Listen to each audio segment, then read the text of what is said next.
Welcome to the Immortal Podcast.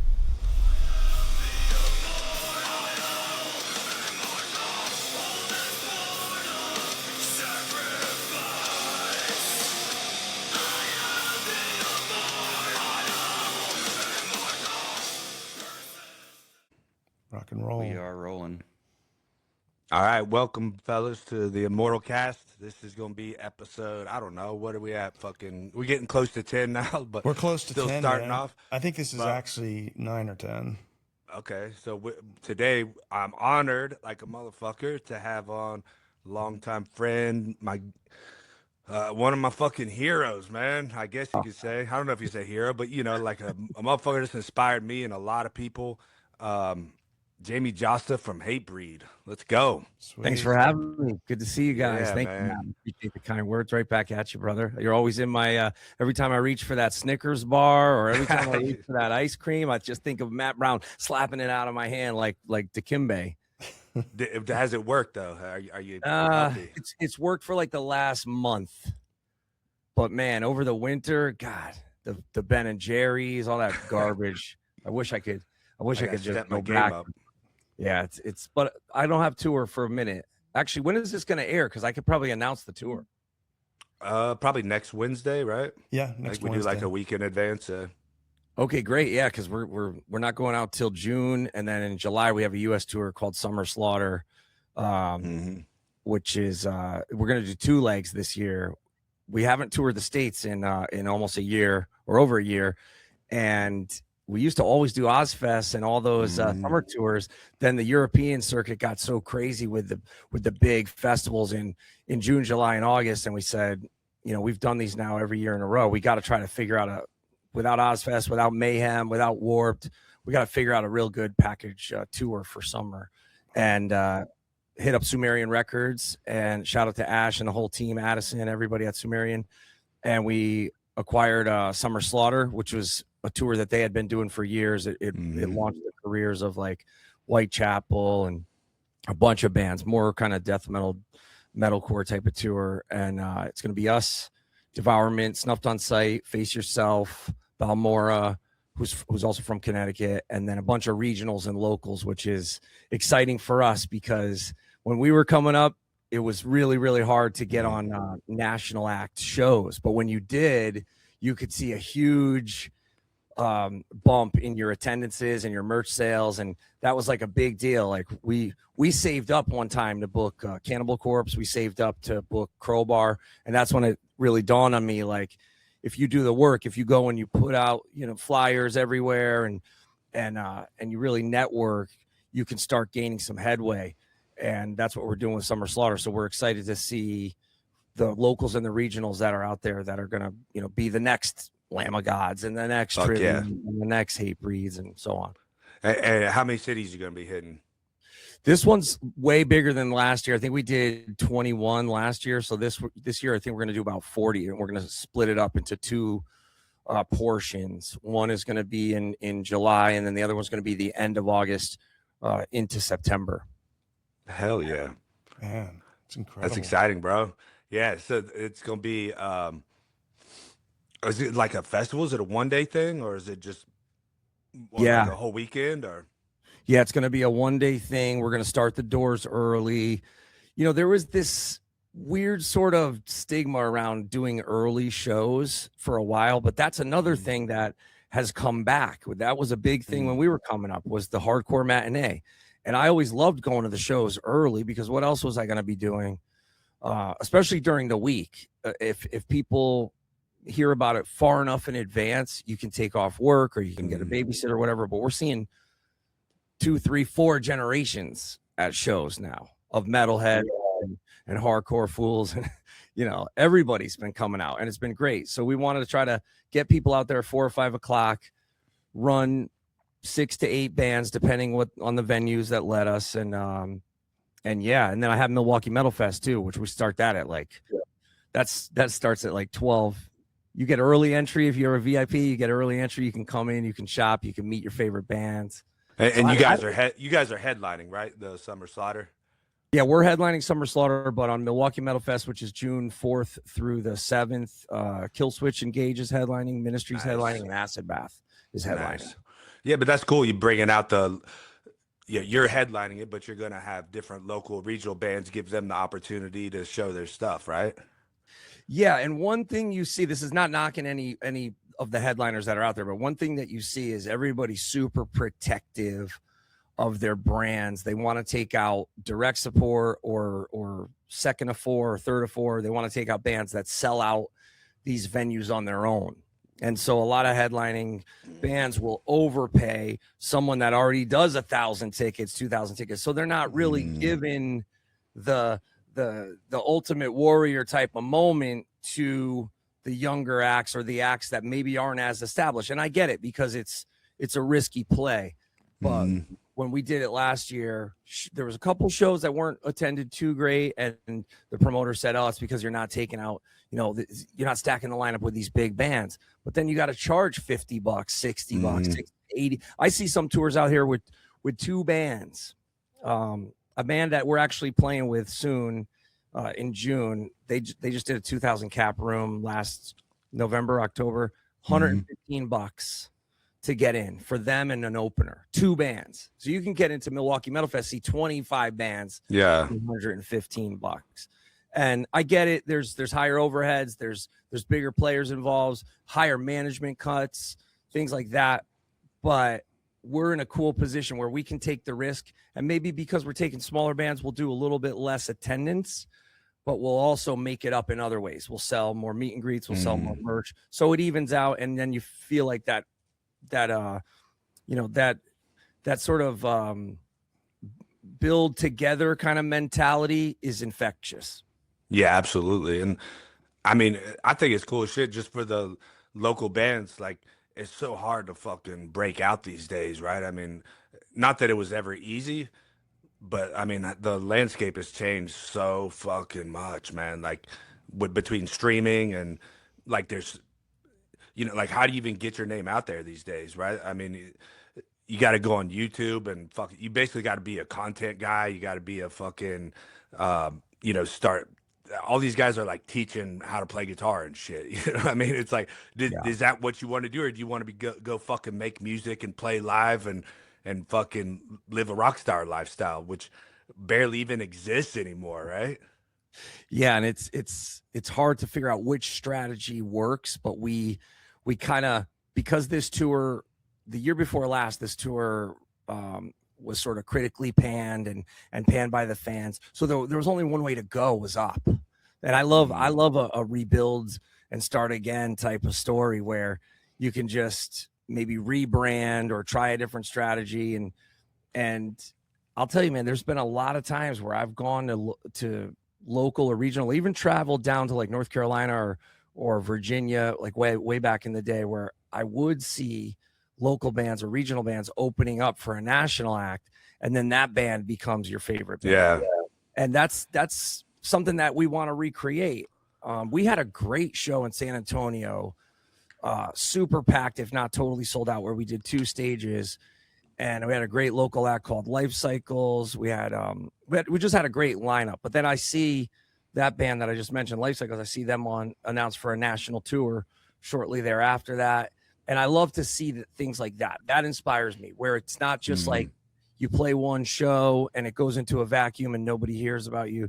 I like to see when the bands can just go off and get to cruising altitude on their own. And I'm not saying we caused it, because they're obviously hardworking and they're doing their own thing, but they got themselves to a point where the local promoter tells our agent tells us, this is the band you got to have on the show. It's going to make a difference, and they're great, or whatever. And that's happened all over the world, where we've seen bands like that. And I always say your favorite artist is still out there. You don't even know it. Is, to Matt's point, is he's saying that the marketing, or how do you even get out there? Are you guys going back to more like grassroots kind of, like if you were to tell like a younger band that's coming up, that it's more grassroots, like you were talking about earlier, like flyers, putting things in people's hands, and getting out there like that?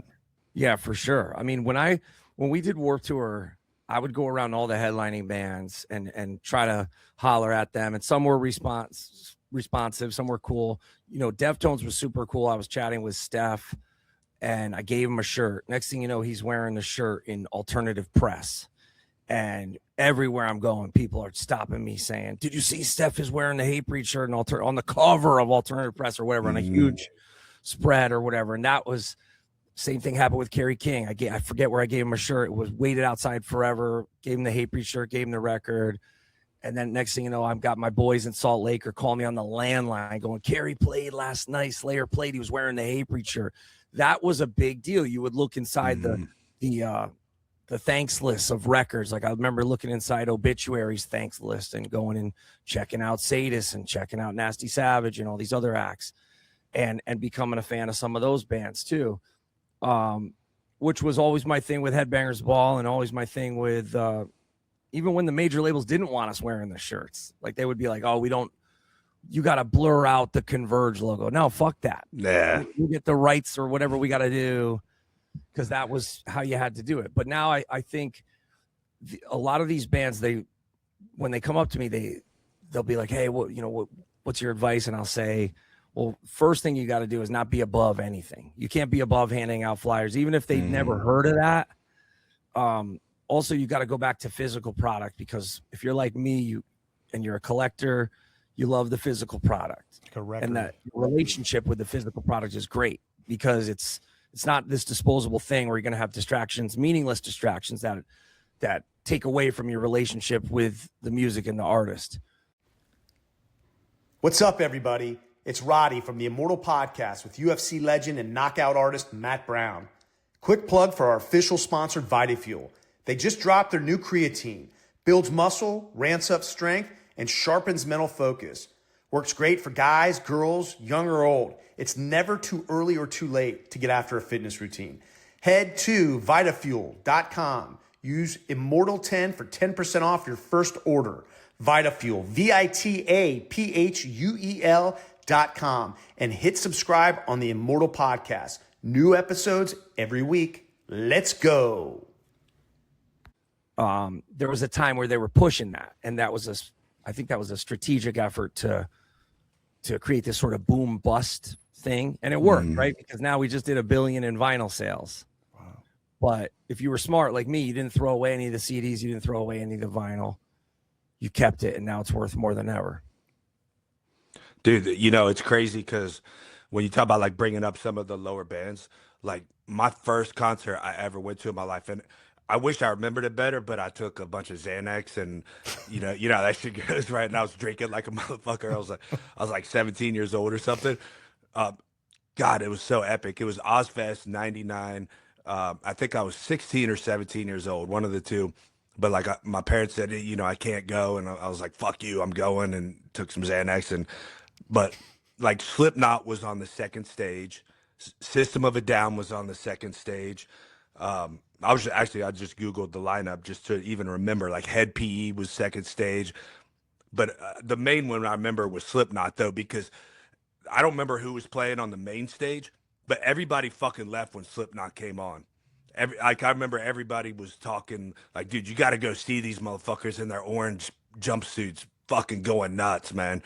And we all went over there, and again, my memory's very, vague right now, but but that when you talk about like you're bringing up these lower bands, I mean, I would have never even heard of Slipknot.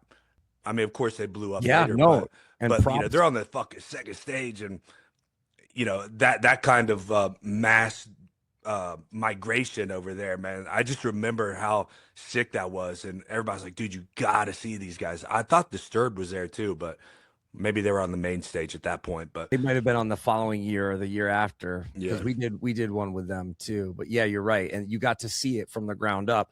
And as much as people will knock Sharon and whatever, what certain things that happen on Ozfest, I always defended her and defended the whole Ozfest team, the whole staff, everybody, because they really took a risk with that style going heavier. They could have played it safe and went the 80s route or went even like the 90s route. Yeah, they were kind of the first ones, right? Yeah, and then they went even heavier. They doubled down. So then some of the radio acts and the new metal acts kind of took a back seat, and they were like, "No, fuck it, we're gonna do Meshuggah and Hatebreed and Down and Lamb of God and Bleeding Through."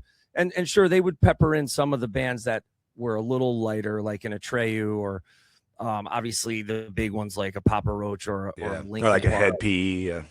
Yeah, but that was great too, because that brought a different crowd. That brought the girls. Like that year, we were on that year with Papa Roach and Linkin Park, and all those bands. And it wasn't like they had it easy. You know, they had to work for it. Well, they didn't have to work to get the tour, right? Because they were a major label band. Kind of Linkin Park, especially, was kind of like put together, you know, by a major label, which I think I'm okay to say now. 30 years later or whatever. Dude, that's so funny. I always wondered if that was the case with them, because me and my brother used to make fun of them so much. We're like, dude, this is the most choreographed fucking band ever. I never knew if that was true though, but you're saying it is. They were super nice dudes. We probably should have been nicer to them. Everybody probably should have been nicer to them, but that was the thing back then. It was like, damn, we got to slug it out in a van for years and years and years to get crumbs to play at 9 a.m., 10 a.m. in the morning, 11 a.m. in the morning, and these guys get signed to a major label, recruit a singer to sing the hooks, you know, next thing you know, they're scanning 100,000 records a week. But at the end of the day, also the music was very good, even if it was outside writers or whatever. You know, whoever, one of those outside writers, I know he got paid. I mean, every song on the record was a hit, right? It was I think it sold 10 million records, went diamond or something. But yeah, I hung out with those guys out in Vegas one time. They were actually really cool guys, because I kind of thought the same thing. I was like, he's gonna be like some stuck up fucking, you know, suburban kids or some shit. You know what I mean? But no, they were great, man. We had a good time. Yeah, even Crazy Town too. Like, they were getting tortured, people throwing shit. Even Avenged Sevenfold had it a little tough on a couple dates when we did the main stage with them, and I think it was 2006. But they would do the Pantera cover. They won them over. They did the work and paid the dues that they had to pay. But I loved that about Sharon. She just did not give a fuck. She wasn't going to do the classic legacy acts and try to appease the older crowd. And the older crowd actually eventually came around. Like, I would call it, we had some funny names for some of them especially when you're on the main stage, like Nacho Guy, who's sitting there with his nachos that he just bought for $17, and he's got his arms crossed in his chair, and you're like, come on, bro, you got to work it to get his ass up out of the seat. They did do some legacy acts though. They had Judas Priest. I remember that.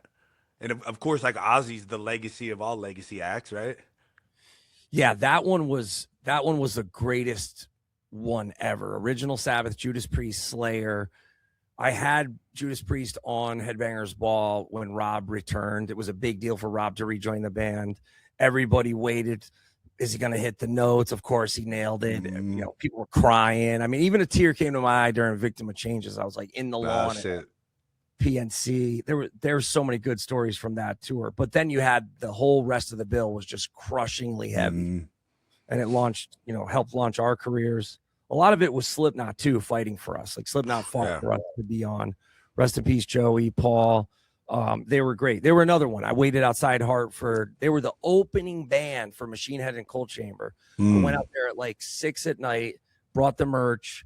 Joey was like, oh yeah, we saw you guys in Des Moines. Clown I talked to as well, because he was at our show in Des Moines at Harry Mary's. Paul was always supporting us. But I was like, yo, if you guys blow up, you got to take us on tour. You know, there's something happening. I see your shirts at our shows, and the heavier shit is definitely happening. And at that time, Machine Head was kind of going in a more radio route, like trying to get on the more things change type shit. Well, after that, even it was kind of like Burning the Red. Yeah. And it was I couldn't believe it. Like, people showed up for the first band, Slipknot, and then mass exodus. People just leaving right after Slipknot, and they only played 20 minutes. And I was like, whoa, this is crazy. It was definitely a changing of the guard, but it also showed, like, with resilience and with time, and when you do a good record, Machine Head came back stronger than ever. You know, they came out. And that was great to see. That was a great example. They set the bar really high, especially with the Blackening and that and Ashes of Empires, man. Those are like two of the best records ever, bro. It's like the Master of Puppets and Justice for All level shit right there, bro. Yeah, that whatever, that little dip that they took, it lit a fire under Rob, and then all of a sudden it was like, oh, I can hang with these guys. And now look at them headlining Vakken and headlining Hellfest, and they're still we got them playing best shit. Milwaukee Metal Fest too. They're going to be playing nice. And they're going to be doing the rave stage, which is really cool. And that's one band I haven't got to see yet. I got to check them out. I don't really even do concerts that much anymore. Honestly, guys like you kind of spoil me a little bit, man. Like going backstage and shit. And I'm like, my dude sitting out in the crowd and, watching a bunch of teenagers push each other around and shit. It's like, I want to see it either from very far or like backstage, Yeah, I don't blame you. Every time I try to come out of mosh retirement, or every time I even go near the side of the pit, I get hurt. It's like, there was a video that went viral not too long ago where I jumped off stage and like they fucked me up. I seen that on your Instagram, man. And then I'm, am I like mildly concussed? And I've had so many concussions through the years. Probably not as many as you have, obviously, but they add up. I don't think I've had that many concussions. Really? Dude, people always say that. You got like a Mark Hunt type of skull. We got to look up your 23andMe. You might have some Samoan in you somewhere. Dude, I did my 23andMe. I am white as fuck, bro. like the original white man. Because so I have my uncles and aunts and shit. They're all like into the Native American shit, and they're like, yeah, we got Native American blood, and they got, my uncle has a whole room dedicated to Native American shit. So I got my 23andMe. And it's just straight Northern European white shit. I was like, dude, you're gonna be so disappointed. I wanted so bad to have some, like, I don't know, some Native American, some black, like something, bro. Like, yeah, like somebody's got to cheat on somebody down the line here, and I guess not, man. I'm just a fucking white motherfucker. Well, man. When you take that test over again too, you can take it again, and it'll give you different results. So it's not always. No shit. Oh yeah. You come back and you could be a black man. So yeah, I was always skeptical of it. I always thought there was ulterior motives. It was like the Pokemon shit. When everybody was doing Pokemon, I was like, there's no way this isn't some sort of surveillance apparatus, or they're making you do the work. Because this is a big thing with the music industry, where you got to realize it real early on that they're making you do the work. You go on, and then sure enough, I seen something the other day. It was like, oh yeah, all the kids playing Pokemon, taking pictures of all the things. They just donate. I never thought about that. I never thought about that. They got my fucking DNA in the government now. Oh my god, dude, that was the big thing. They marketed it so well, and then all these. Well, then they started popping all these old cold case files too, like of these murderers and stuff. They were linking their DNAs, and these guys that have been on the run for 40 years are now busting themselves out trying to find out if they're Native American. They probably didn't even check my DNA. They're just like, nah, you're white, bro. Just your picture. They just looked at me and they were like, you're at least 14% Neanderthal.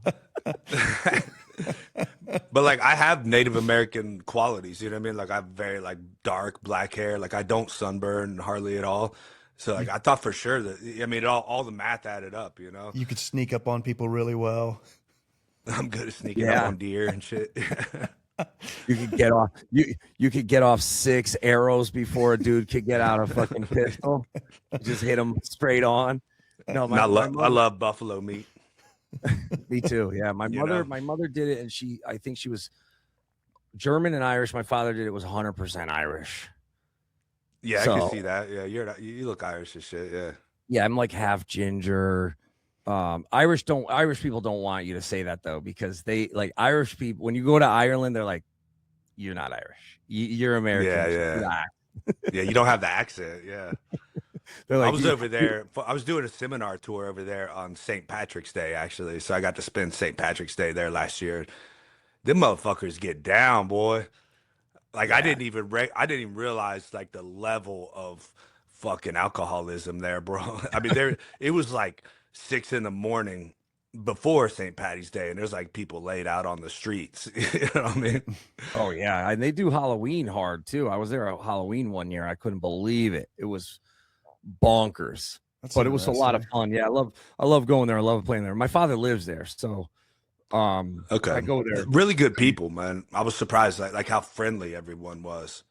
Like they just loved me being there, and I was like, you know, people that didn't know who I was, you know, like just going to a local bar or whatever, and they're just like so happy to see you. Go to a bar here, you know, it's like a bunch of cliques, right? It's like, you know, these people are hanging out, and then you might have the one clown guy. Like me and Roddy got a mutual friend, Hassie. He's kind of the bar clown, you know, goes around, talks with everyone. And I feel like in Ireland, everybody's that guy. Everybody's going around talking to everybody. Yeah, sociable. Seriously, when we had a guy come pick us, we were way far out where you can't get cabs, can't get Ubers or anything. And so we had to call a car service. And this guy came and he talked to us the whole way to the airport and was so cool. Like normally you get a driver is like, they don't want to have nothing to do with you. And that's fine too. Cause I'm not super talkative, but then when we got to the airport, everybody's so helpful. I was like, I've never had people actually help you at the airport. Like usually Right. move on. But yeah, I love going Did you there. go to the castles and shit? I did. Yeah. I went to a bunch of Blarney. them. Yeah. I went to that area where they were shooting a bunch of stuff for I think it was Star Wars, where they shot one of those, like The Last Jedi or one of those. I don't have a connection to it like my father and my stepmom do. Like it's in their blood. Like they knew. And actually, when they did all that genealogy stuff, where they moved in Ireland, they found they had relatives like blocks away. So it was meant to be. Like then they went to the town hall and you can get the records. You got to make an appointment or whatever. And they had relatives living there like hundreds of years back. Whereas, you know, I'm over here in Connecticut where I got neighbors and stuff. They came over from England 400 years ago. They have like deep roots in the East Coast in America. Like their great grandfathers were ruthless. They had a settlement here. I went to a whole thing where they had an open house. I couldn't believe the history. I never was into any of that stuff. I never cared about any of that stuff. Now, as you get old, you're like, oh, wow. It's when you know you're getting old, right? Yeah. When you start watching the fucking History Channel and shit. Documentaries. Like you're an authority on everything. Dude, they asked me, they said, oh, you moved in over there. Is that you that moved in over there? And I was like, yeah. And he's like, oh, let me tell you about your property. Let me tell you about the guy that owned your property. And you got a secret room in there. You have an old Mason foundation that none of these houses have because this guy was a super high level Mason. And then you got this other secret. It's not secret now because I see where they excavated it out. But there was this other Fieldstone foundation connected to it. And they gave me old pictures of the land. This was one of the first houses on the land. And they gave me old pictures of the land. And they said it was all surrounded by barbed wire because they were warring with the Quinnipiac Indians. And you weren't even let in to the settlement if you didn't have a skill. Like you had to be a blacksmith, you had to know alchemy, or I forget what they were saying. And just take all of this as being highly embellished. But if anyone wants to, you know, because someone will want to challenge me on the history. But this is what I was told, and it's crazy. And there have been weird things happening here where I was like, damn, we're probably on some fucking burial ground. Yeah. But that's cool, though. The whole East Coast has a lot of history like that. And, you know, like where I'm at, I mean, there's no fucking history here, man. It's like it was a fucking cornfield until somebody built a house on it. And I'm like, Ohio's got history, man. It's got history. Well, you got the mounds. I thought you got the mounds. Yeah, we got mounds and shit. Yeah. The snake one, Yeah, I think we got like the biggest mound in the world, right? Or the longest or some shit like that. But it's like all they did was trail. I mean, it's not that cool though. It's like we went there, elementary or junior high or whatever for a field trip, and it's like it's a fucking, you know, dirt with a bunch of bones in it. You know what I mean? Like you don't see anything. It's like it's not like really cool history. There's a lot of native history in there in Ohio. Chief Little Turtle, got a lot of stuff going on there. Got the caverns over there. Yeah, we got some caverns. I saw the caverns in Tennessee. They're doing shows there now. Did you see that? Dude, I see something about that. Yeah. Yeah, Obituary just hit. Did they put like a bar inside of it or something? Yeah, it's a venue in the cavern. Yeah. It looks wild. I want to play there. I think Obituary just played there. Clutch played there. But you know, Ohio, at least what you got is you got the metal and the hardcore roots. They run so deep there. That's my favorite thing about Ohio. Especially Cleveland. Yeah. Cleveland, man. Cleveland's like, Flats. yeah, Cleveland's money for the hardcore scene. Yeah. Columbus feels to me like it kind of comes and goes, you know, like it's like every now and then a good band will come out of here, but Cleveland's like consistent, like pumping out because it's like snowy and rainy and dark and cold and Everybody's shitty angry. and ghetto. Everybody's fucking like you need that release, man. You need that outlet. For sure. Yeah. No, something in the water in Cleveland makes them super creative, and all the bands sound really different and cool. They have bands from every sort of subgenre that are good. But I used to love also going to Youngstown and Dayton, Cincinnati too, of course, which we're trying to hit. But yeah, that when the night I was supposed to see you at the Life of Agony Jasta show, that was one of the best shows of the tour, one of the best merch nights. And I was talking to that promoter, great venue.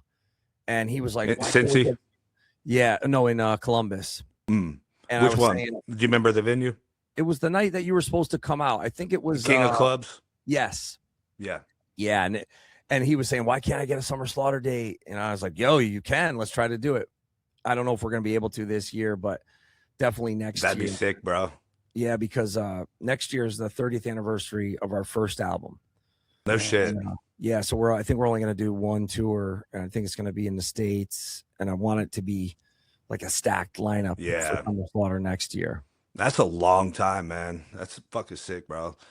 Like, how do you do it so long, man? Like, is it, I mean, it's got to wear on you, like going on the road all the time. I'm sure you guys don't tour like you used to. I mean, you guys used to tour like madmen, but, you know, like, how do you keep it up, man? I mean, keep up your health and, you know, on the road, like, how the fuck do you keep eating healthy and, you know, get some exercise? And, you know, I would think, like, just being on the road, like, it's so easy to just fall into the trap of just, you know, drink every night or, you know, or just not do shit every night, you know, play video games on the bus or whatever. I mean, how do you keep that fucking mindset going?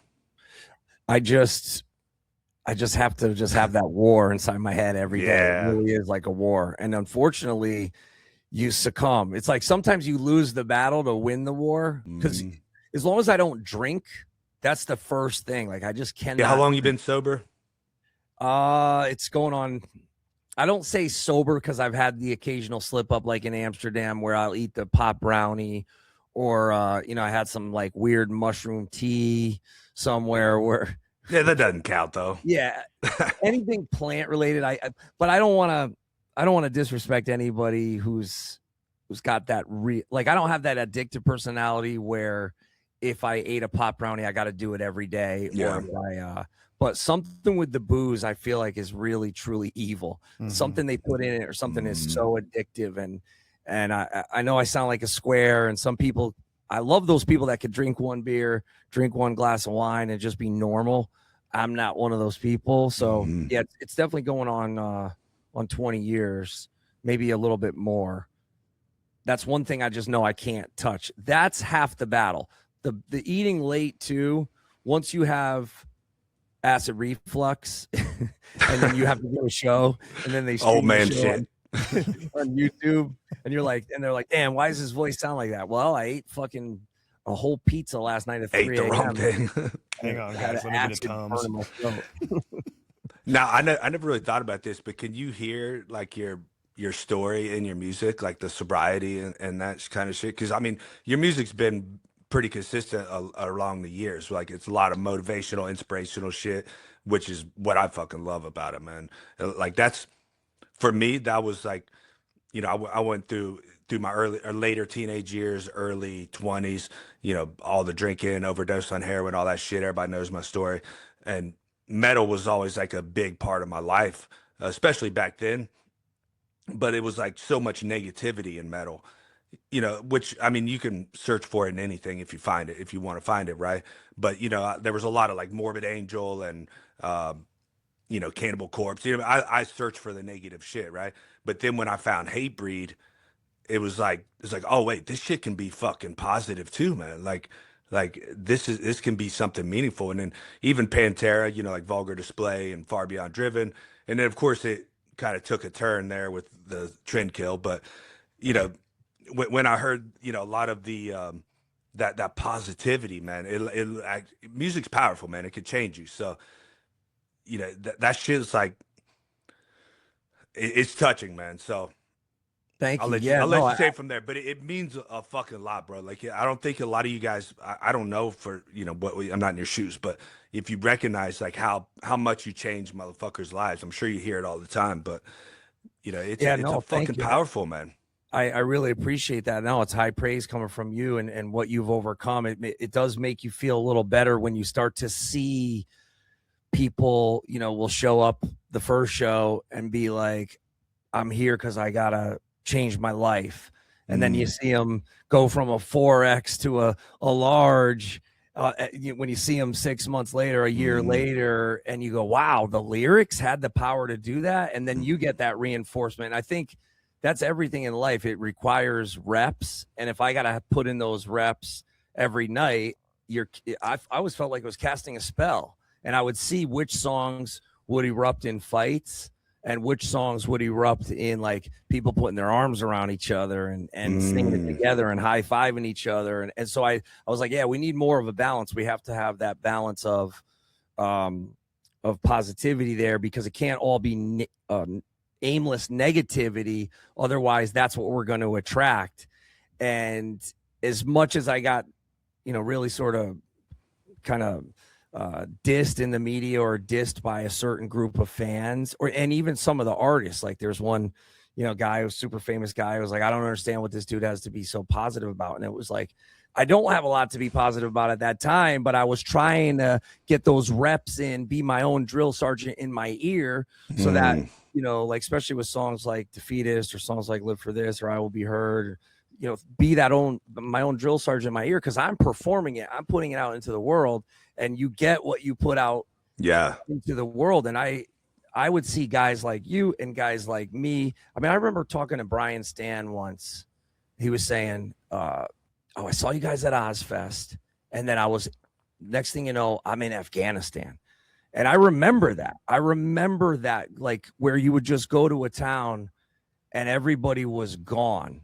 And that was kind of the options that I was facing too. It was like, what was I going to do? I was going to either join the military, join a gang. My father was in Vietnam. I saw a lot of his friends. They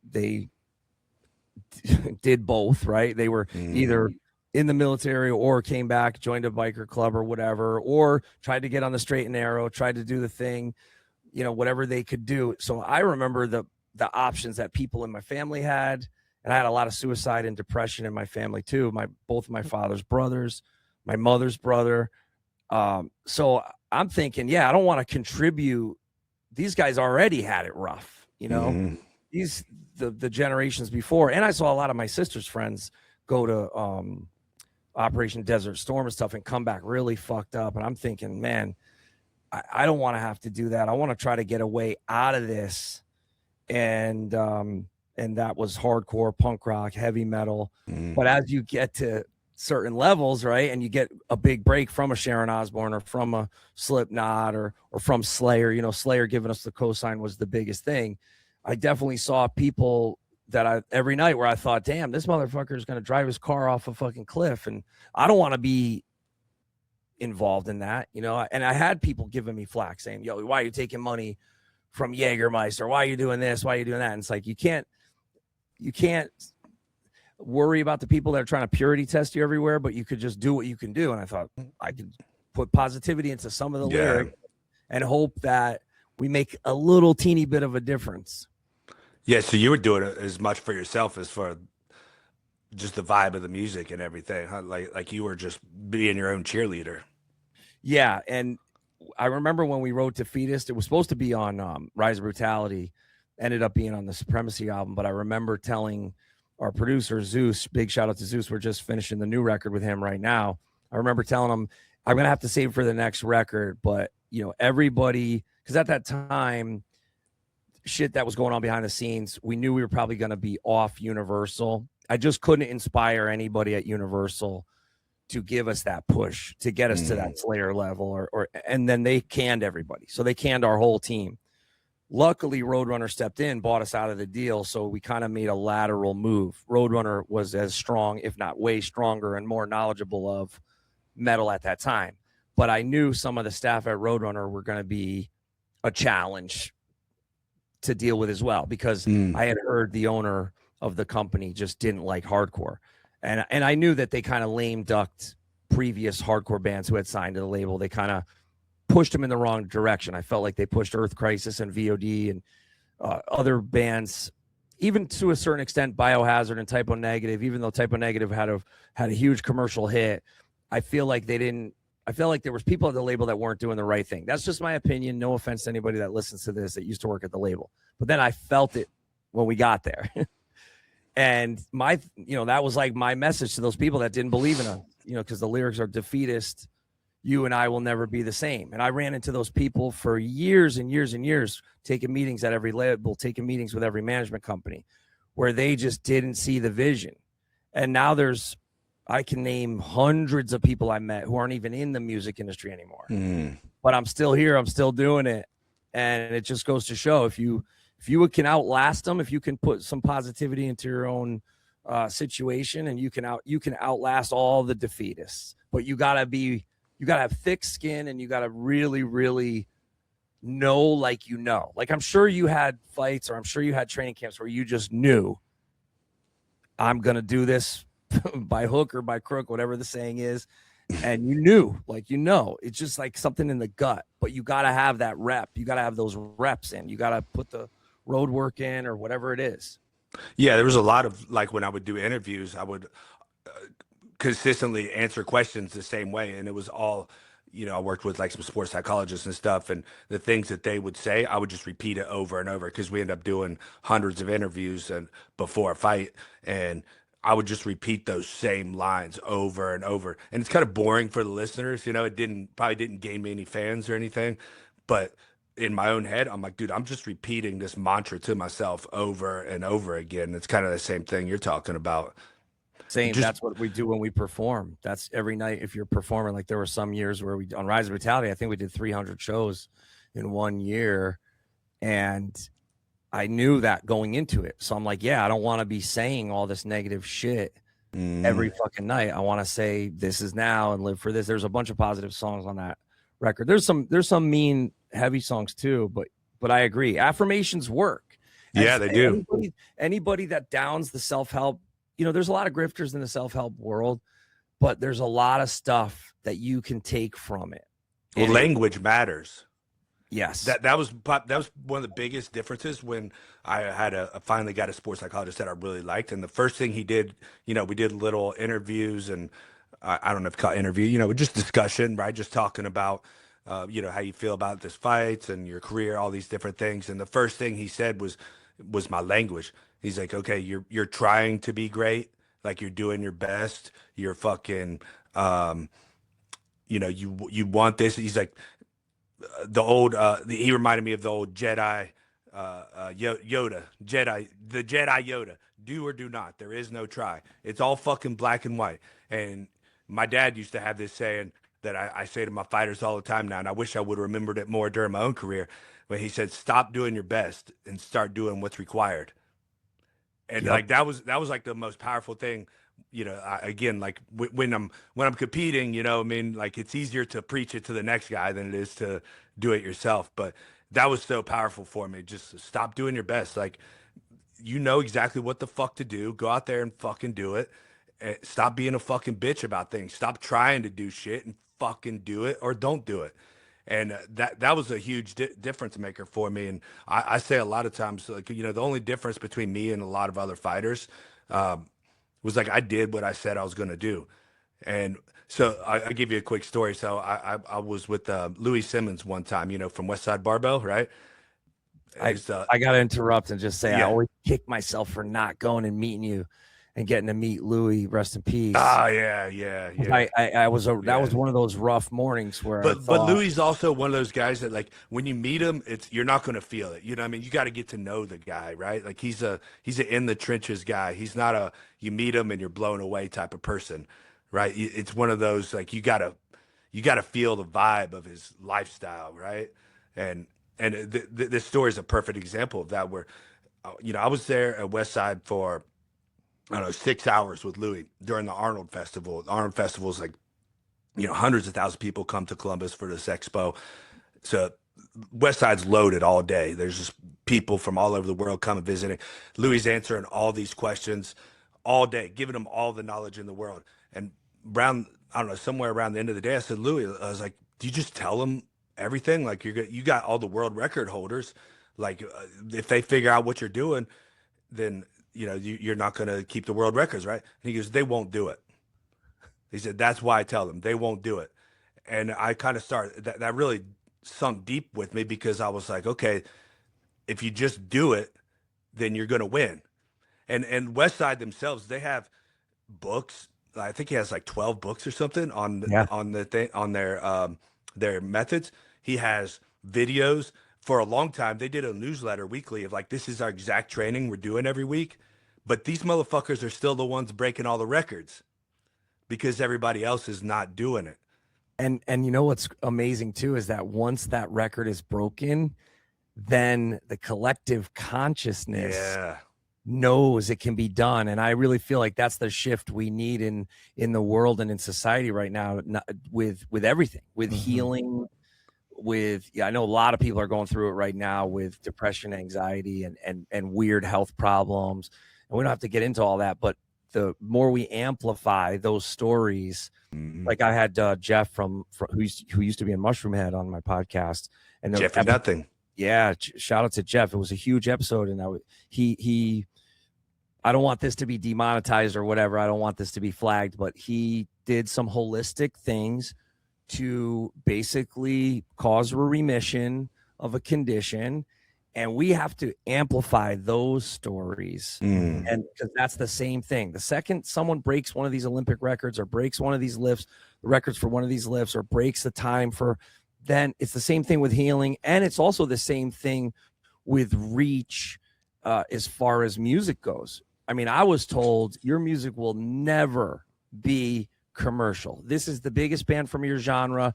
They've only sold 20,000 records, and then we put out Perseverance and sell 400,000. Yeah. And then you go, so that was the thing. And then everybody behind us, like who came up through the ranks, the Lamb of Gods, the Shadows Falls. Now they go, wow, if Hatebreed could sell 400,000 records, imagine when we infuse melody, Killswitch Engage. I remember them, coming around saying, oh, it's like Hatebreed breakdowns with In Flames guitar work and some clean singing. Now you got even a bigger potential because you're breaking through that perceived ceiling. And there's bands that are more abrasive and more what you would say not commercially acceptable that are even bigger than Hatebreed now. Bands like Lorna Shore and Knock Loose. And I love that this young generation, they're not having any of that ceiling limitation type of defeatist mentality, pardon the pun. And I think we need that everywhere. And that's why I was like, damn, I really fucked up that opportunity to meet Louis when you invited me. I think it was you and Jeremy who invited me. Shout out to Loper. He's not in Chattanooga Ohio. now. Yeah, Chattanooga. He's in Tennessee, right? Yeah. But I remember you guys would hit me up. And that's my thing, is like my battery on the road is like, I have to save it for the show. Yeah. And I could go to an event like that, and then I can barely get through the show. Yeah. Where you're talking to everybody. I don't know how Louis would do it, but see, he was like one of those dudes that it was something in his DNA. Well, he wanted to do it because he wanted those guys to do what he told them to do. So they would come up and bring his guys up. Because like you're saying, when the tide rises, all the ships come up, right? And if those guys start breaking his records, now instead of doing 100 reps, they're going to be like, dude, we got to do 110. We can't stay at this level, man. We got to fucking pick it up, bro. And that's all Louis ever wanted. He wanted his guys to come up more, and he wanted guys to be pushing his guys. And I think it's the same in music and fighting and everything. I mean, when you look at like the national championships last weekend, did you follow the wrestling at all? This Jack Forrest comes in. Yeah. He was in fucking high school earlier this year. And this kid just won a national championship in the toughest weight class in wrestling this year. Like, you talk about up in the level of shit. Yeah. Like now high school kids, they probably never even thought about that before. And now, I mean, there hasn't even been a true freshman win. I think they said 70 years or something, or maybe 40 years. I forget. It's been a very long time since a true freshman won. and 2 true freshmen won this year, and one of them was in high school earlier this season. Like that's I gonna love up that. That's the stories we need to amplify. And it's strange too. You would think that shows up in our algorithm because we follow that and we like to see when people from different disciplines eventually get into professional fighting, or even when they go up. I celebrate them when they go up into wrestling entertainment and other, or even just into commentating or entertainment. I love when people are multi-talented and are magnanimous. Like they inspire me, right? My nephew is a D1. He's track and field. He's at UConn. And that's something I always told him since he was little. Like there's examples that will be set that will kind of reinforce that you can do it and that maybe you could even go farther. And I'm sure you've seen it in your own career, but also even with just learning music. Like when you put in those reps and you're trying to learn that hard ass Zach Wilde riff or that Trivium riff or whatever, you finally get it. You think you're never going to get it. And you're like, holy shit. And that is the positivity that goes out. But there's also, well, that's the crazy thing about playing guitar. That's why I like it. It's constant. Like there's always another thing that I can't get. I'm trying to work on like some Ingve shit right now, but I've been working on it for like 2 fucking years. But I know because I've experienced that so many times. Like I've been working on some of Ascendancy stuff by Trivium, which I'm like, dude, I don't know how the fuck they did that at 19, 20 years old or whatever they were. I'm like, bro, like how the fuck, like this is unreal. And but a year ago it was like unheard of. You know what I mean? I've learned the riff and I'd be like, dude, like I'm not even fucking close. But now, like, I'll probably even post it here in the next few days. Like, I got the first one, Rain, that song, the first one on the album. And I was like, a year ago, would have not had a chance, because I remember when I hung out with Heafy a couple years ago, one of the first things, I asked him some music advice, and he's like, dude, he's like, learn Suffocating Sight. And so I went home, fucking tried to play it, and I was like, what are you talking about? Like, how am I supposed to learn this motherfucker? There's no chance. But now, like, I'm like right here. But it's like a video game, right? It's like a video game. You just the next level, but it's never ending.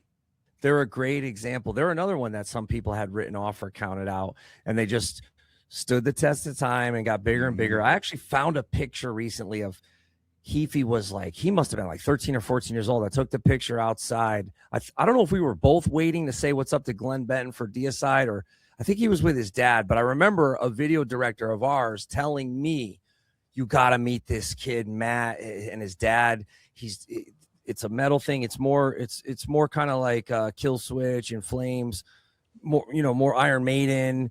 But man, this kid is going to be a star. You got to meet him. And so I found the picture at this. It was called March Metal Meltdown, and I ended up buying that festival. And I'm relaunching it next year. I bought that when I got Milwaukee Metal Fest and a couple other assets that the owner was selling. And there wasn't a ton of IP, or there wasn't a ton of asset, like actual tangible physical assets. But man, when we launch that fest, if I get Trivium to headline and I post that picture of us there, 20 that'd be sick, or whatever, it's just going to be a great full circle moment. And he's another one. He's an example of someone who, challenges themselves and shows that with dogged determination and just the reps, putting in the reps and the time. I mean, think about that. I met him when he was a kid. Next thing you know, he's playing stadiums with Iron Maiden. Yeah, I can't wait to get him on here, and I'd love to hear what he went through as a teenager. I mean, I've heard him talk about it on other podcasts a little bit about how he'd be, opening up for these guys and like, bro, you fucking suck. And at first I'm kind of curious, like, who was even saying that? Like, what kind of dickhead motherfucker was doing that shit? Because like, you got to support the guys coming up, right? And it's not, and he was probably playing shit that these guys probably couldn't even play. Yeah, they probably couldn't even hang with them. So, well, also it was a very competitive thing back then in that world, not so much in our world, but in that world with a lot of the, and I don't mean this in a derogatory way, but it's noodling. Like in that noodling world, it was a lot of who could sweep faster, who could play the faster licks, and who was going to have the bigger song. I think Heafy won a lot of that shit. No, he did, and actually, if he's got the my thing is like, I would just be like, I'd have to train myself to be like, thank you. You know, oh, hey, they're cutting your merchandise down to one shirt. They put their drum set all the way up to the front, and you got 1 foot of space, and you're gonna have to stand in the barricade for your whole set. And I would just go, okay, thank you. Like, because what are you gonna do then? And I remember there was a couple times where we did shows like that where then we outsold the headliner, and the place was going fucking crazy, and then half the audience would leave, or we would upstage them or whatever, and sometimes you need that. So he might not even think it was that bad after the fact, because it's kind of like a badge of honor in a way. Like even now we deal with it where we'll be on some festival and they'll be like, no, we don't want to play after them, and I'm like, all right, great, that's a feather in our cap. It's a compliment, because you might, depending on which city, if we're super popular there, you might come out to a tired out crowd. But with Trivium, I think maybe because his dad was funding it, and kudos to his dad, right? Yeah. It wasn't like a nepo baby situation. I don't think his dad was in the music industry. I think his dad just saw the talent and believed in his son, which is a beautiful thing, and we should celebrate it. That. We should celebrate it, exactly. But if you're someone who came from a broken home and you see someone who you think is cutting the line, we've all felt that way, where somebody has it better than you and you think they get to cut the line, and you're like, damn, man, like I'm over here playing at 9 a.m. in Lincoln Park's main stage. They got to cut the line. But it's just kind of part of the way the world works too. I mean, money makes the world go round, you know? Same with athletes, you know, like when these kids that go to college football and stuff, most of them grew up in decent homes, you know, either they're a freak athlete or they grew up in a decent home and got all the training. You see it in wrestling all the time. I mean, these kids going to private schools, and, you know, the private schools are winning the state championships every year. You know, that's fucking $10,000-$20,000 a year to go to that school. You know what I mean? So it's like, they got those advantages. That's part of the world that you live in, man. And, you know, that's why we got to do the right shit so we can take care of our kids. I grew up blocks away from Yale, and you had to go through one of the worst hoods to get from my house to Yale. And every day it was like, please God, just let me get to my class or get to my school, because my school was on the other side of the Yale campus. And I mean, there were some years where the violence was so bad. I remember one year Al Sharpton came and tried to, you know, get peace between the gangs. One year Jesse Jackson came. One year Bill Cosby came. It was a lot, and this was in the late 80s and the early 90s, when there was a lot of strife between the Jewish community and the Black community. And we had this famous Orthodox Jewish school, so they were on edge, and it was always some sort of problem. But then once you would get onto the Yale campus, you would see like, oh, these people got it different from me. Like if I do anything, if I look sideways, I'm getting put in a paddy wagon. I'm going down to Whaley Avenue jail. If they get pulled over, they don't even get a ticket.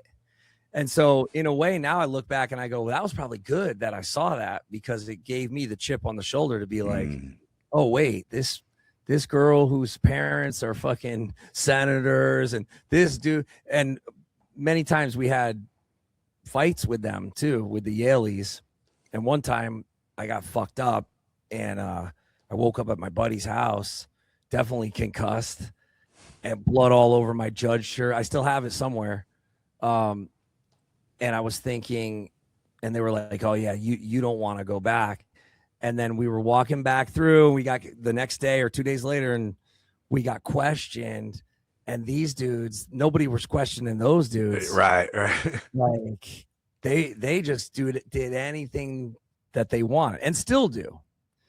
Right. Yeah. Like, so when you're not from that Ivy League world, when you're not from that privilege, it gives you a good perspective. But then you also realize there's people that look at me like I'm them. There's people that think I had a shortcut. So someone always got it worse. Yeah. And you just got to treat everybody with respect, treat everybody with kindness when you can, and just try to do your best and not be a piece of shit. Yeah. You just got to accept that's what it is, man. Like, that's the first rule. You know, Musashi, the Dokudo. Yeah, I got it hanging on my wall right back there. His first rule is accept things the way they are. Musashi's like my dude. That's who I follow. That's like my Bible, man. And he put these 21 rules called the Dokudo. Have you heard of this? Yeah. Yeah. Great.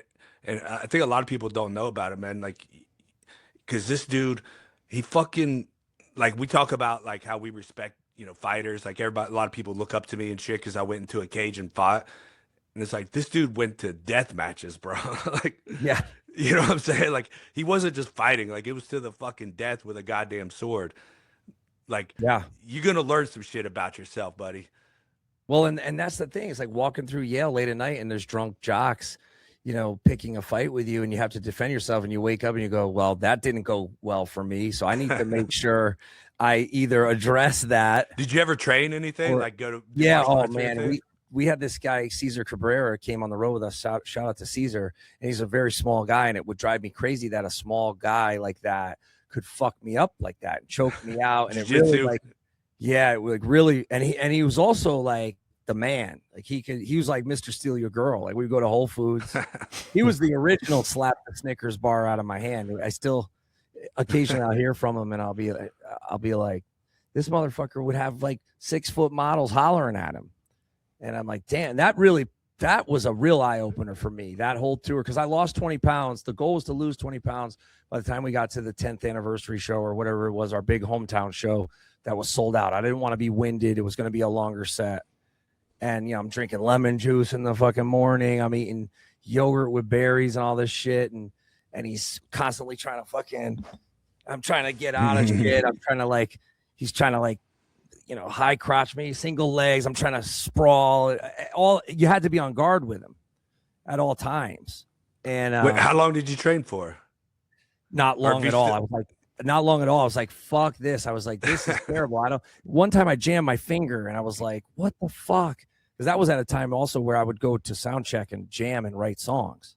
Like there's some video out there of me, jamming at various sound checks throughout the tours where then I'm like, how do people do this? Like I'm just prone to injury. Right. Like, I was wondering about Heafy. I want to ask him about that, like, because he trains all the fucking time. Like he got his black belt. I'm like, dude, I just don't like dudes touching me too. I have a century thing like I just don't like when dudes are touching me. I don't know. It's not a I've been called a homophobe a million times, so whatever. It's like it's not like that. Like I'm not scared of dudes. You might like Muay Thai, maybe, huh? It's a very intimate sport for sure. Rolling around and yeah. You can make it as gay as you want it to be. Yeah, I mean, I like stuff with distance.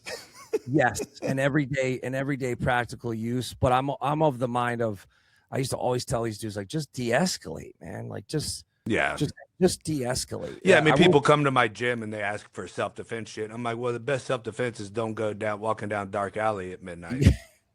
Yeah. Like there you go. Like, yeah, you go down, you're in Brazil with a Rolex and you walk down a dark alley, like you're getting robbed. You go to Chicago with a Rolex and you walk down a dark alley, you're getting robbed, motherfucker. Yeah, like, I don't care what jiu-jitsu Yeah. Yeah. I know there's that funny, people sent me this the other day. It was like, how to get out of an arm bar, and the dude just pulls out a gun. Well, it's good to have. Yeah, that's one way. It's good to have jujitsu, though. It's good to have it in your back pocket. Anything like that, especially with whatever we're coming into. We don't know if we're going into World War III or whatever. You're right. Right. Get a little bit of everything. Have you tried Muay Thai at all? Yeah, and that's another one, man. My fucking shins, hips, and my shins. Even wearing. Shout out to Scott, who used to be at Adidas MMA. Even wearing the shin guards and wearing the pads and getting hit through the pads. I was like, these people are fucking crazy. Dude, all the mosh pits you've been in, and you think that's crazy. Yeah, and the mosh pits are crazier. There was one show where I got laid out. I didn't see it's always the ones that you don't see coming. I think it was at Saratoga Winners. It was Marauder and Sheer Terror. I got laid out in the pit. Our old guitar player, Lou, God rest his soul, he was playing bass for us at the time, and our other guitar, Matt, and our drummer, Nick, we were the 4-piece of that show. I remember them dragging me. There was a little shitty one like corner dressing room. I remember them dragging me in the dressing room, and they were like, yo, should we go fuck that dude up? He laid you out. I didn't even remember it. like during Marauder, and I was like, what? No. And it wasn't a big attended show. It was a small show. So everybody like knew each other. And I seen the dude later on after the show. He's like, yo, sorry about that, dude, whatever. And that's just what happens in the pit, you know. But man, I couldn't sleep. I was fucked up for like 2 weeks. You can cuss like a motherfucker, yeah. I was like, damn. And then you probably didn't really follow the concussion protocol either, I'm guessing. Oh no, we kept drinking. I was with Saab from Marauder Outback. Rest in peace, Saab. It was one of the best dudes. And he was a dude that, like, if he was with you, you knew everything was going to be okay because he would throw down at the drop of a hat anywhere with anyone. And I think he also was pretty trained. Like, he was the type of dude who would go into the mosh pit with a mouthpiece. He was like, he was one of those. I know those types. Yeah. That's scary. Yeah, and if you ever see pictures of him, like, he was a maniac. He was one of the best, though. Best to ever do it. And change the game. Is it just me, or is the mosh pits like softened up over the last, I don't know, 10 years or whatever? Because my last like really heavy concert I went to was Slipknot. And I think it was in Detroit, I want to say, went to. And I'm sitting up, again, I ain't going down there. I don't need that bullshit in my life no more. But I'm sitting up and I'm just looking down there. I'm like, dude, if that was the mosh pits that I was in, like, I way over exaggerated the mosh pit that I was in. So either they softened up or I just over exaggerated what it was to me. It softened up a little bit, but I think it's good. I think it's good for everybody because now it's gotten to the point where it can be really big. Like, there's festivals like Sound and Fury where it's just everyone's more aware of the consensual violence of it. And it's not how it was when we were doing it, where you were worried that you're not going to get insured. You're not going to get access to certain venues. Like, we were banned from Lansdowne Street in Boston. It was a huge blow to our career. It cost us hundreds of thousands of dollars. We were banned for an incident outside of the venue that was tied to someone our old guitar player knew, or I forget what they said the reason was. And luckily Dropkick Murphys ended up talking to whoever they had to talk to within the city and got the ban lifted and got us back years later. Like 10 years later, we got to open for them on St. Patrick's Day, actually, in Boston. Oh, that was cool. I bet that was really cool for Al and Ken to do that for us, because it was weird having this. It's weird when I know people, especially in the MMA world, are shadow banned online, but it's weird when you're banned in real life. Like, there's bands that can't play House of Blues at Disney, which is a great gig. If especially if you're a struggling artist and you get to the House of Blue, like when we opened for Danzig there, oh my God, we had our own dressing room, we had catering. The night before, this is in the drinking days. The night before, another fight that didn't go my way, actually on stage, nice, with one of the local bands. I woke up at House of Blues and I thought, oh man, thank God we get to play a place like this. But I knew a lot of bands couldn't because of censorship. And that's the way that we're going. So I love to see the independent promoters doing the heavy shit. And I love to see the pits that are not, life ruiners, that are not like, okay, this girl lost all her teeth and now this venue is closed, or this guy drove off the balcony. There's a pretty known story about a guy diving off the balcony. And I think in the video, I'm telling him, don't do it. Don't do it. That happened at one of your shows. Yeah. And then, I know the Randy Blythe story. That was, pretty famous story. Yeah. That's a nightmare, right? That's one of those where you go, oh man. Yeah. I mean, there was a lawsuit that I was involved in at a Philly venue that luckily either the promoter settled or something happened, but they tried to name me in it because they said I was inciting the crowd, and I got calls from very high people. And then next thing you know, I'm being told what I can and cannot say, and I got to sign off on it. I actually posted one of the documents recently on my Patreon, and I think it was the year that Lamb of God was playing right before us on Ozfest, and then they're out there doing the Wall of Death, and meanwhile I signed I can't do anything, and I'm like, damn, now they're going out and getting to do the Wall of Death before us because they were metal. They were even though they had come up through the punk and the hardcore scene, they were viewed as a legitimate metal band. They weren't viewed as like a bunch of fucking hooligans that are going to cause somebody to get killed, which is what we were viewed as. Sure. But I love that as we're heading into this sort of technocracy censorship state, that there are these independent promoters and these bands that are pushing the envelope and getting the audiences riled up, but not in a way where they're trying to ruin people's lives. It's like it's like everybody's got this consensual violence, and you're actually having some sort of rite of passage in your life, which we all need. We got to be put through the ringer or put through the gauntlet in some way. And why can't it be a mosh pit where, yeah, you might get cut up, bruised up, banged up, but you're not gonna then hire some fucking ambulance chaser and ruin it for everybody. Yeah, man.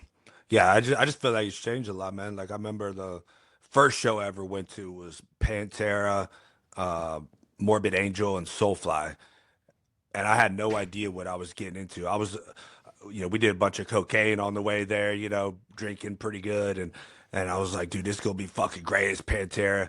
It was on the Reinventing the Steel tour, first concert ever. You know what I mean? And man, I just remember just getting smashed because I wanted to get up front, as close as I could, just getting smashed by everybody the whole time.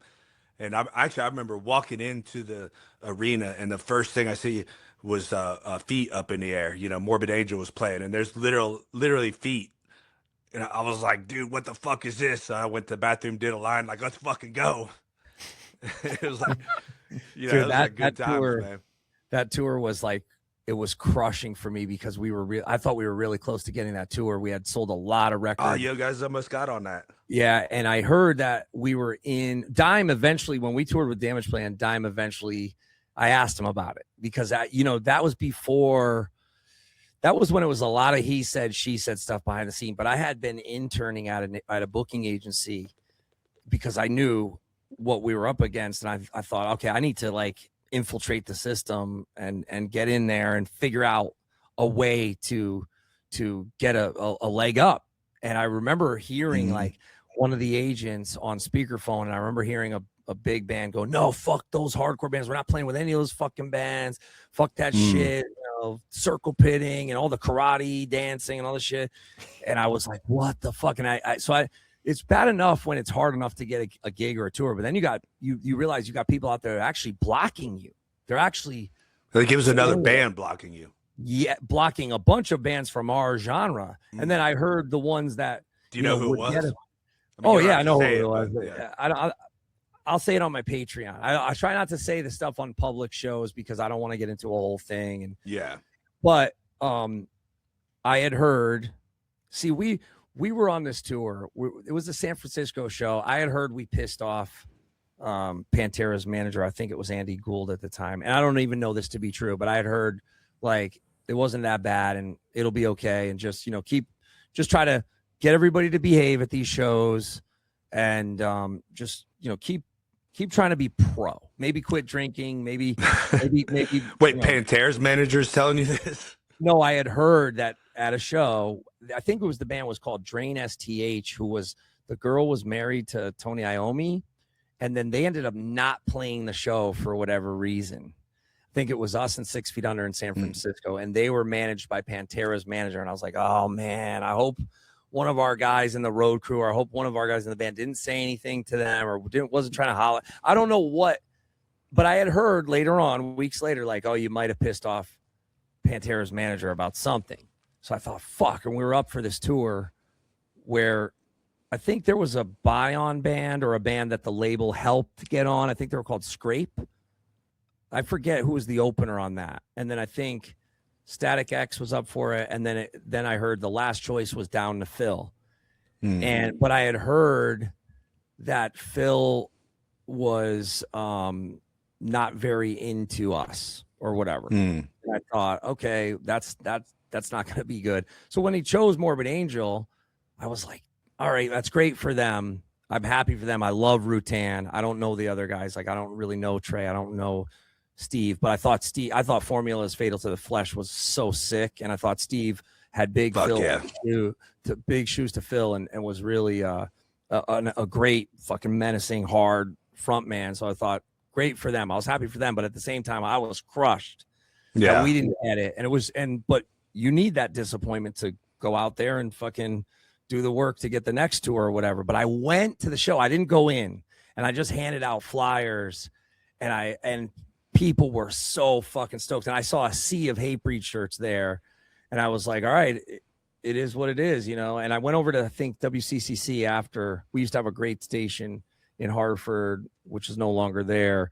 And they had played one of our songs. I think it was Before Dishonor from the first record. I think they had played it. You know, that was when you could get radio at 2 a.m. or whatever. And I thought, all right, we'll do the damn thing. So later on, when we actually got to tour with Vince and Dime, you know, I had heard Dime loved us and loved that fucking chugging, you know, breakdown style and all this stuff.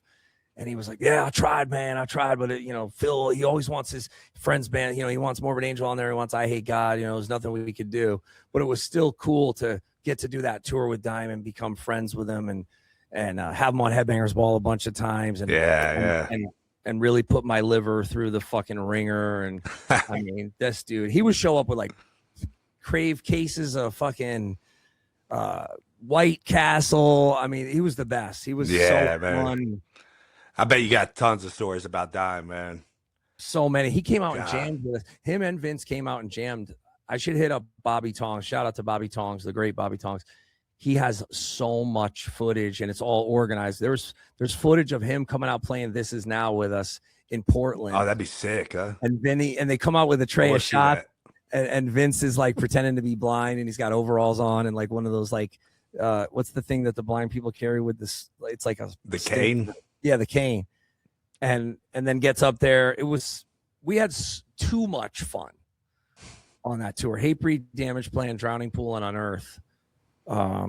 It was just, but that was the tour also where I was like, I'm gonna die. My father and my grandfather always told me don't ever drink, and now I'm out here fucking drinking every night. I'm shaking, my hands are shaking when I wake up. I gotta have a Coors Light and I mean, they only did a couple of tours. That must have been one of the last ones, right?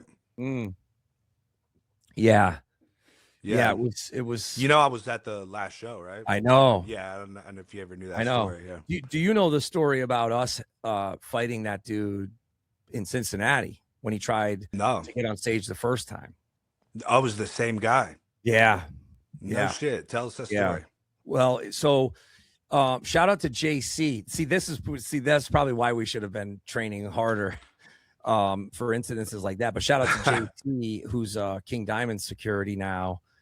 He was always in the hardcore scene back then. I think he was the one who ended up getting the guy off stage. Because I don't even think Dime's security guard at the time, Loaf, I don't even think it took multiple people. And I had seen this before in watching street fights in New Haven or seeing fights in Bridgeport, where we used to call it like if someone smoked an illy blunt, I think it was PCP. They used to dip the blunts into it was either embalming fluid or PCP, but it would make a motherfucker like be able to lift a car. You ever see that? Like, I never seen this. Oh my God. It was, and I thought it was like just an urban legend. But then when I saw it though, when I saw people like have superhuman strength, that was that dude trying to get on stage at Bogart. And JC. Yeah, Bogart too. JC got him, I think, in a rear naked choke and got hooks in, if I'm remembering correctly. I'll have to ask him about it when I see him. But then, local security and Dime security got this guy out, and he was fucked up, but he was like just out there standing. It was real eerie, telling everybody who's going to come back and kill all of us. And so when I heard, we were in Tallahassee, we were on tour with Terror, and I heard, and my phone was blowing up all night. I think we were on our way to actually Orlando House of Blues, and that was the first dude I thought of. I was like, you already knew.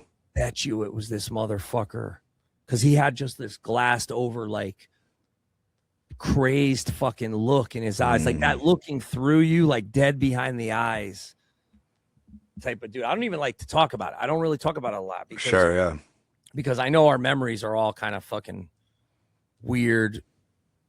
And I think I saw JC not too long ago. He was doing security for someone else. He came to a show. Great dude, but so he's out there with King Diamond.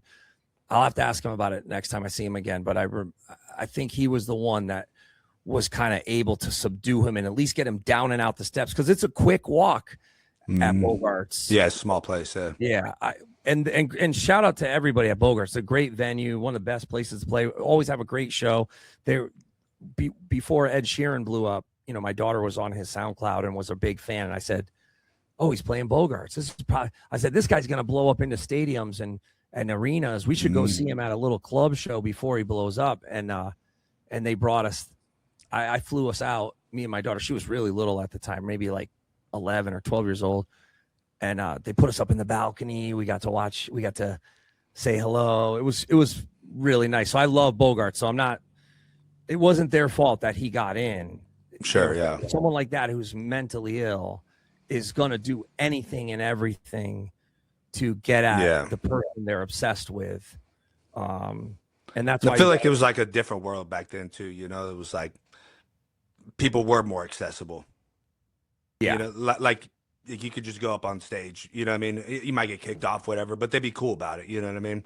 Yeah. I mean, this guy like obviously had some issues, but man, like I remember, I don't know how many shows I've been to where guys just run up on stage and, you know, have fun with the bands, right? Like, you know, and Dime would be all about that shit, I'm sure, you know? Well, we were both from that world of having done the club shows without the barricades. And then on that tour, that was a big issue going into that tour was like, okay, yeah, we're coming from the hardcore scene. We're on the Rise of Brutality record, which we were trying to go back towards. We were trying to go back heavier into hardcore, and the label didn't want us to. They wanted us to be on those big metal tours, but the record was very hardcore centric, and we knew we were going to do videos like, you know, we did a video in Harlem, we did a video in at CBGB's, which I don't think maybe some of that footage came out eventually, but I remember we were hanging out at CBGB's with Rancid the day we shot the Live for This video up in Harlem, and those worlds just, they didn't really mix as much as you thought it would. Now it does. Like now you can see like Knocked Loose, who came from the hardcore scene, they're playing Metallica now. Yeah, they're fucking killing it too, right? Like, yeah, it's cool watching them because I like their shit because it's so fucking elementary. But it's I love it. Yeah, Caveman fucking hits, man. It slams. Yeah, it's like Caveman, but with tech.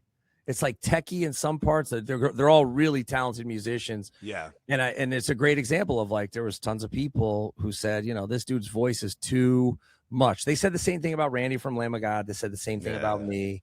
But over time, everything becomes more extreme and more accessible just by way of, you know, now you got someone like Will from Lorna Shore who can make fucking he does everything. Yeah, he's wild, man. Sing, like clean, like operatic. I think he has like a really good singing voice as well. So you gotta love it. So who are you listening to these days? What's your top, what's on your playlist right now? I love Necrot. Like I just love the Caveman shit. Like they have Drill the Skull. I listen to that every day. I love Ingested. I love Decapitated. I bet, you know, I'm so deep into the death metal thing. Like I love, I was listening to this band last night, Letrus Nocturne. They're more kind of like blackened death metal. We put them on Milwaukee Metal Fest. New Internal Bleeding is great. Snuffed on Sight is great if you like kind of more of the deathcore shit. Maul is great. Power Trip's back with a new singer. We're all waiting for that new song. We got them playing Milwaukee Metal Fest. You know, obviously they're older and more established, but with the new singer Seth, it's just gonna be a great new era for them. But there's unsigned bands and new bands coming up every day that I get sent. It's crazy, right? Yeah, I listen to them. I'll listen to your band on my Patreon show too, and I'll comment on it and stuff. We have a great crew on our Patreon that, you know, we'll play something and they'll go order it. Like we got 300-400 people on there that if it sounds good, they will go support the pre-order, which is great. We just listened to this one. It was fucking hard. It was called Temple of Void. It was like tuned down death metal, hard stomp. Haggis we listened to was great. Haggis with an I, with two G's and an I, not US. I think it's Haggis. So I like real ignorant shit like that. Sanguisuga Bog. You can't even read the logo. Yep. They're Ohio. Yeah, I know the guy. I forget his name now, but he came to my gym a couple of times. Devin, yeah. We actually did. So I did a couple of songs with guy where we wrote some songs and we tracked them and everything, and Sim Devin did the vocals for him. And we haven't released it yet or really done anything with it, but like we got the songs already. I don't know what the fuck's even taking all the time, but you know, Yeah, get it out there. Get it out there. it's just fun, man. Like, yeah, get into some playlists. yeah, it's just fun, you know, like just making some music. Like, I don't think it'll ever be anything like major for me, but it's so much fun to do. And you know, I tried to get you to sing on it. You know, maybe I'll convince you one day, but you know, I got a ton of risk. Maybe I'll send you something for your Patreon to put out there someday. Please do. Just an instrumental stuff, because I don't have no fucking vocals. You know, like I'm not singing shit, bro. I'm not singing a Dude, goddamn thing. You should recruit somebody and then have people try out and have the fans. I've thought about it. The hard thing is like when, you know, and it was kind of the same issue that we've had with Devin, and like I've done like some live cover shows like in the last couple of years, just, you know, having fun. The hard part is, you know, everybody wants it now. Right. And I'm a busy motherfucker, man. And like when I write music, it's very just sporadic. You know, it might take me, you know, a year to make a song. Cause like, you know, I'm not making money off of it. You know, I mean, it's not my goal in life or anything. It's just fun. Right. So it's hard to put a deadline on it. So when I've had vocalists that I've kind of worked with a little bit, I'm basically kind of like, dude, like, yeah, something will come eventually. And then, you know, 6 months later, like, all right, motherfucker, like I'm moving on, you know, I'm gonna do something else. So, which I get, but you know, I have a ton of riffs. If you promote it though, and you make it so that people can talk about it, I think that's the best way to get eyes on new groups. Like I thought that was a really cool thing that Arch Enemy did, even though they're a huge established band, they didn't just come out with a new singer. So then it made people want to kind of guess and speculate. And same with Fear Factory, when they were looking for Milo, he would, you know, they had people like trying out. So people were posting their tryouts on YouTube, which then got people investing in wanting this. So, you know, that just seems to me like it would be a cool, fun strategy. Yeah, I've seen Keith Marrow do that not too long ago. Yeah. He's like my favorite guitarist on YouTube I ever watched. So that Concrete Dystopia. You know, you got to watch the playthroughs of is Dallas Toller Wade. He used to be in Nile. He's got a great band called Narcotic I used to love Nile. Wasteland. Yeah. Oh, dude, you got to watch his playthrough of I think it's Execration Text. Dude, I play that just to get pumped. I watch his playthrough of that. Like if I gotta start my Dallas day, Toller Wade. Yes, his because you know that's one of those songs that I'll never be able to play it. Like I can play like little parts of it, but it's one of the best death metal songs ever. Where it's like there's so many things, there's so many like riffs within riffs, and it takes you on this fucking journey of brutality. It's if you ever like are feeling just low or you're feeling like low energy, watch him playing that song. It'll get you stoked. I'll check it out today, bro. Please do. Yeah. And check out his band too. I was trying to get them on Milwaukee, but I'll have to get them next year. Narcotic. Is that or Necrotic? Man, I think it's called, but they're great. They're another one we were just listening to. Cool. Dude, so what's next for Hatebreed then? So the album dropping this year. We're gonna get the info out very soon. You know, that standalone single we had last year, Make the Demons Obey, is going to be on the album. We just called it a standalone single just for the time being, because we didn't want to we're indie, right? So we're basically free of censorship and free of labels telling us what to do, how much we can spend, yada yada yada. Yep. We will do it with a label, but we'll also probably do some fan funding as well. So this way, before we're locked into something, we can have fans do what they did on our Crowbar records and our Jasta records and our Corpse Grinder records and our Ripper record, where they help us create the record we want to create without being tied to some deal.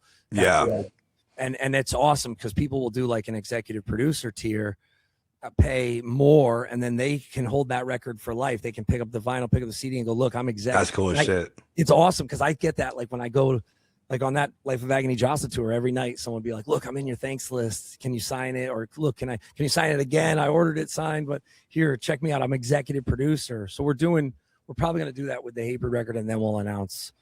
You know, we're down to like the top 5 labels. We're going to decide probably within the next. So do you have the music written yet, or? Oh yeah, the record is. This Okay. record is done. It's our hardest record. There is no. So you've melody. already been in the studio too, recording that's why my everything, voice tracked everything. Toast right now because Nice, we've been going hard, and we've elevated every song. Like we didn't accept certain parts. If a part wasn't hitting, we went back, tried it, elevated it. We changed. This one, it feels very much kind of like Perseverance, Rise of Brutality, or Supremacy, where we had so much material we could go back. So we probably have enough for 2 records, but we're just taking the best 10. And it's we're gonna have 10 fucking bangers. There's not gonna be. I already said it's all beaters, no cheaters. All ass beaters, start to finish. All 10. Yeah. Do you write the music in Hatebreed? This one, Wayne and myself and Matt, we all wrote.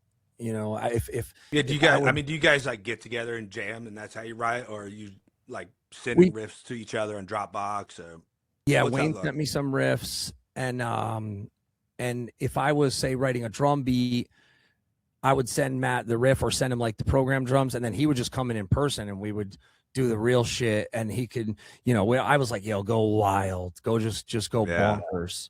And so people are really we're all playing to our strengths on this. I'm excited for people to hear it because we've never had 5 labels trying to sign us at once. Like maybe 2 or 3. I think actually it was 6, and now we've narrowed it down to like 4 or 5. So it's good. And that's based off the material. Not a lot of bands will be like, oh yeah, here, let me send you my demos. Like people will be like, fuck you, I've been doing this for 30 years. I'm not sending you demos. But on the strength of the demos, they want to sign us. So that's fuck yeah. They can hear it. They hear the difference. They hear the fucking piss and vinegar in this shit. And then tour is going to be later this year after the album drop, or next year.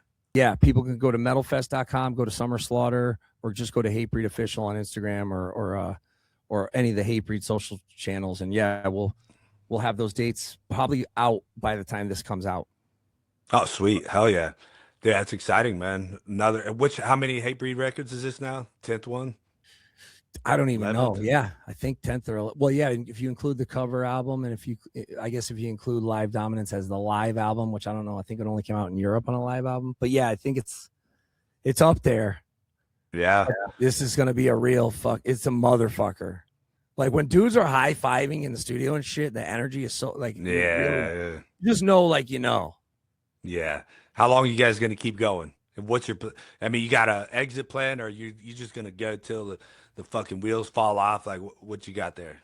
No exit plan. You know, that's yeah. I think when I was hosting Headbangers Ball, I always thought, all right, because I would get other hosting jobs and stuff, but I was under contract with MTV2, and I thought, nah, you know what? I don't want to have a backup plan. I want to just be all in on music and touring. So I don't even like to have a backup plan. I've just no exit plan. Just go till the wheels fall off. Not like it, man. Plan B stands for plan bitch. That's what I always tell. I love that. That's great. That's what I always tell my fighters, man. Like, you only have a plan A, motherfucker. I got to use that.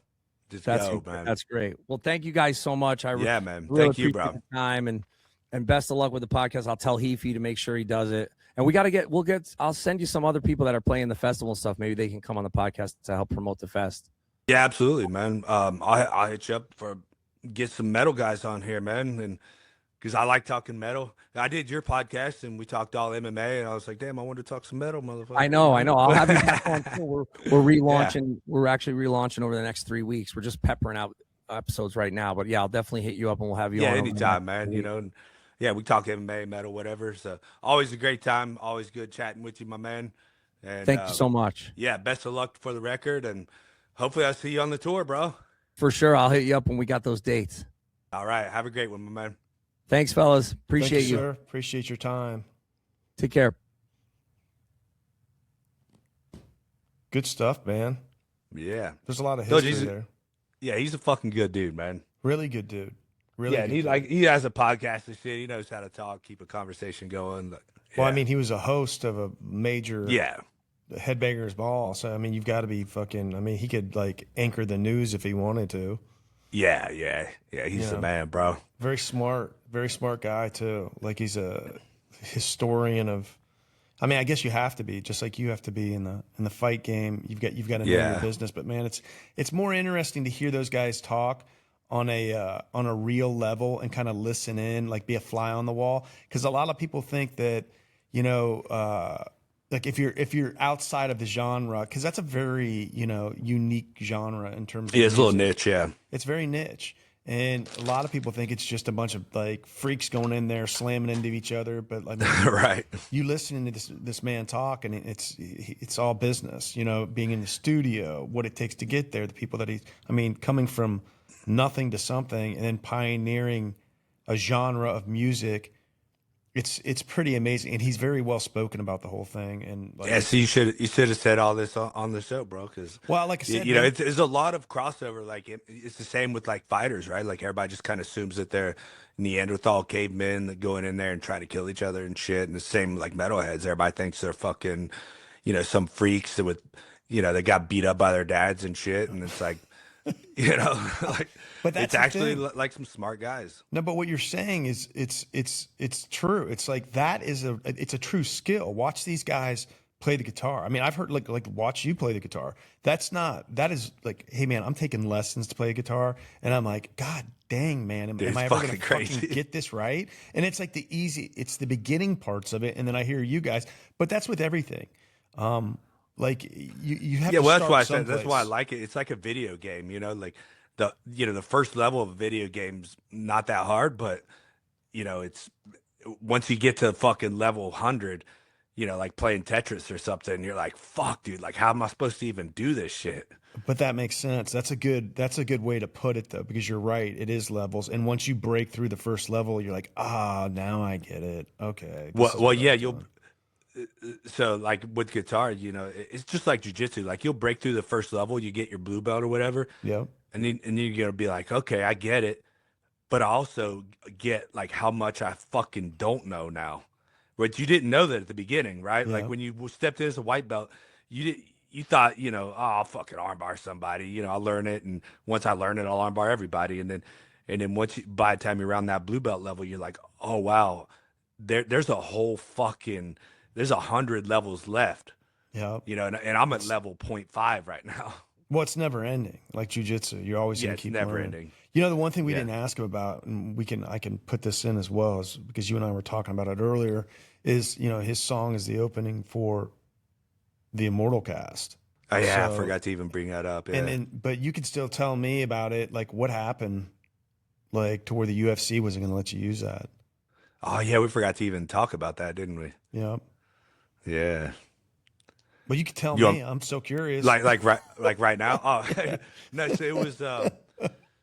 What had happened was, CNN ran one of those news stories about white supremacist shit, and there's a lot of like hardcore bands, in a similar genre of Hatebreed, that were lumped into that, right? And so, I'm sorry, Hatebreed was lumped into that with them because it's a similar style and similar genre of music. The messaging is obviously completely different, but so when CNN ran that, they used Hatebreed in that news series, right? And they were kind of lumped into that. So the UFC's like, we're not going to use Hatebreed, like they're known as like the white supremacist band. So no one was allowed to walk out to Hatebreed for a while, and a lot of people wanted to. I mean, they're like the perfect walkout music. So what Jamey did was he released it under Jasta, which is his last name, and he has some Jasta records, rather than under the Hatebreed banner. That's interesting. And that's how we were able to get past it. Well, I mean, like honestly, like having a media outlet like that, use your name like that, and kind of, I mean, in that industry, it's like you can turn bad news into good news, but still at the same time, I mean, they're lumping them into something that they want. Yeah. Yeah, and that's not the one. That's not the negative one that you want to be lumped into, right? They say all PR is good PR, and that's the one that's not good PR. No. Like a racist white band. That's the worst, man. Like, how do you fucking spin that? But realistically, also like the people that believed that story aren't people that were ever going to buy a Hatebreed record anyway. Or even listen to it or whatnot. Yeah, or listen to and it. that Yeah, goes yeah. back to like why this is such a good podcast is because when you actually hear what goes in these musicians put together to get to the level that they're at, or even the upcoming ones, you know, that he's mentoring or not. That's music is music, man. In terms of just like it's a gift, you know, to be able to do that and get to that level. You can't be an idiot to get to that level. Yeah, it's a beautiful thing, man. It's a beautiful thing. Listen, it's had, you know, I don't think I'm unique in this, but I think it's had music in some ways had a huge effect on a lot of people's lives, right? Like most people, you know, music affects them deeply in one manner or another. You know, I just happen to gravitate towards the heavier shit because I was a young, hateful, angry kid, right? Like, Yeah. you know, I had a rough upbringing, you know, and that was like my little outlet, and then it's just kind of stuck with me ever since. Even though like these days it's almost kind of odd, like when I post the videos and shit, it's like because it was even like the wrestling coaches yesterday. We had a wrestling banquet for my kids' high school team, and you know I'm dressed in like a polo and you know looking nice and shit, and you know and they're like, hey, we seen that video of you, you know, playing Lamb of God, and you know it's like so polar opposite of like. You know what I mean? Like, yeah, I got you. My vibe. Yeah, yeah. But it's like, you know, it's what I feel on the inside, you know, so. No, I think it's interesting. I think it's like with him as well. Like, you know, I know that like his background in music is the punk and the, you know, the crossover with metal and kind of marrying those or whatnot. But like, I'd be interested in like what, I mean, that's just like you guys listen to other genres of music, you know, there's got to be other stuff that kind of, you know, stimulates the mind. You know, I'm kind of all over the map. I can listen to anything. I've never. Yeah, I listen to blues like a motherfucker. I like blues. Yeah, that's like my shit, man. Like some good blues. There's like a lot of bad blues too. Oh, yeah. In my, you know, it doesn't really that I don't really feel. But like you ever heard like Government Mule? Yeah, yeah, man. Like that's probably like my favorite band to listen to right now. I think blues, it's got soul is what it is, man. And you're hearing some like really heartful, you know, country. I like country, man, but I like old country. I like the new country coming up is too much pop to me. It sounds too much pop. Yeah, it's not even country. It's not, man. It's not like the old school stories. Basically, like any music where you can feel what their spirit is saying. Yeah, you know what I mean. That's what it is. Like man. that. Like that's all it is, because like that's what I said. Like this pop music and shit. Like, oh, excuse me. You know, like I don't know, Katy Perry or something. I'm like, dude, that's not art. I just can't do it. You know, it's not art, right? There's nothing coming from a soul there. Like it's a fabricated. It's no different than like an AI song. Yeah. You know, well, I mean, which you can like, it's easy to fucking make those now. I mean, you can make those songs very easily with these apps that they have. Me and my brother, I mean, those apps are fucking dangerous. You could have a lot of fun with them.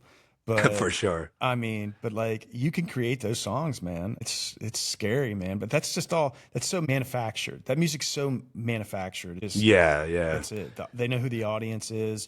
It's all little. You know, I dated this chick only a few days. She lives in Hollywood, and she's a songwriter, right? And she wrote songs for J-Lo and Rihanna and like all these fucking uber famous girls. And it's amazing, bro. Like she can literally write a song like just off the top of her head.